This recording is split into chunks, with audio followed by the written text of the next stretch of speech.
এই যে হুঁশিয়ার করতেছে তাদেরকে একবার বুঝতে চেষ্টা করছে সামনে রমজান। শোনেন, আমি অত্যন্ত আশাবাদী, কারণ ওনারাও তো আমার মতো লোক, ওনারাও তো এই দেশের সন্তান।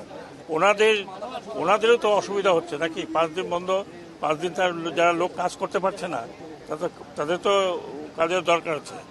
এবং এটা এমন একটা কোনো বিষয় না যে যেটার জন্য পোর্টটাকে এভাবে বন্ধ রাখবে। পোর্ট বন্ধ না রেখেও তো অনেক এজিটেশন করা যায়, অনেক দাবি দেওয়া যায়। এখন পোর্ট যে বন্ধ রাখছেন এই সময় ওনাদেরকে জানা উচিত যে রমজান সামনে কত লোককে তারা